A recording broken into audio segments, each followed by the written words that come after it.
Here we go. I wanted to kind of go round robin here and talk to you guys about what you think you would give the game. Starting with you, Pear. What or give the Nintendo's year overall? The year. I mean, it's kind of it's.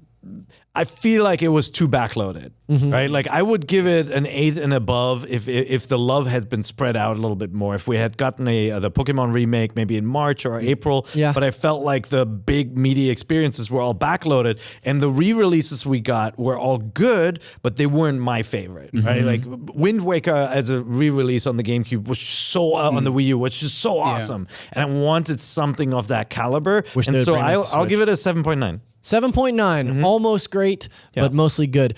I'm going to go a little lower. I as much as I love Smash and as much as I love some of the re-releases, they're kind of in my sweet spot.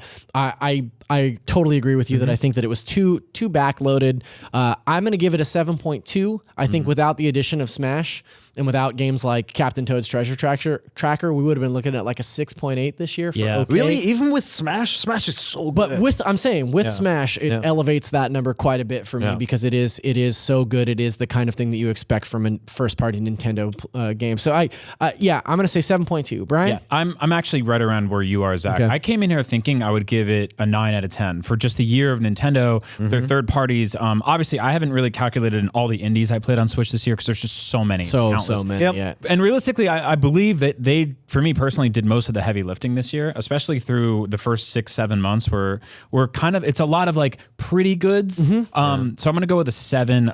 Smash and Pokemon at the end really brought things up. And there's a bunch of great games that kind of sprinkled out throughout the year, a lot of, Dead Cells, Messenger, and stuff like that. But I'm really excited to see what they do next year because we're starting with New Super Mario Brothers. Yep. We're going to get Animal Crossing. Yoshi, maybe Metroid, who knows? So. I feel like the scores are fair because if you compare to the PlayStation, right, where in the same year we got a God of War, Assassin's Creed Odyssey, and a Red Dead Redemption, Spider-Man, right? and Spider-Man, and then Spider-Man on top of that. Like you got some amazing 9 to 10 rating games, and don't sleep on Assassin's Creed. It's really good. Yeah, Assassin's Creed. Right. And compared to that, this is a little bit. It's all backloaded, and we don't have that same kind of variety like in year one where we had Odyssey and Breath of the Wild. Yeah, I would have given them like a 9.5. Yeah, I said it. I'm sorry, Alex. We haven't let you say your piece. So 7.5. Yeah.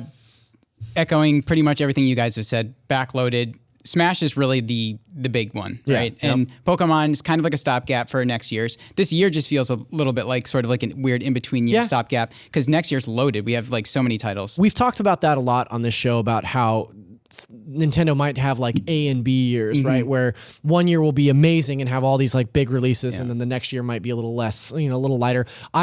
I said this on Scoop this week. Actually, if you're not a Game Scoop fan and haven't heard it yet, Damon did a really cool episode where he brought myself, Ryan McCaffrey, and Jonathan Dornbush on, the 3 podcast leads, to talk about their respective years.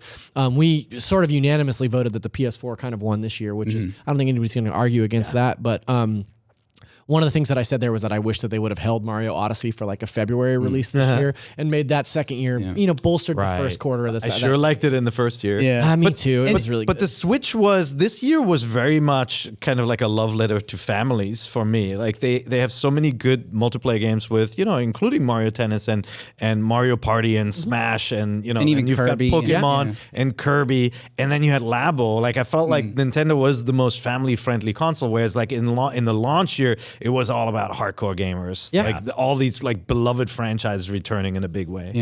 Yeah, I mean, it really is. It's an incredible, the way they've been able to sort of float this year. I think there's a lot of concern even going into this year. What are they going to have? Sure. I mean, we even got Mario Kart last year, too. It's like their 3 biggest ones. And ARMS. Stop it. Waiting for legs next year. Yeah. Here we go. And that was just a little bit of our whole show over here at NVC. If you'd like, check us out every Thursday at 3 p.m. Pacific time on nvc.ign.com, a full 24 hours before we'll show up on YouTube. Thanks for watching. We'll catch you next week.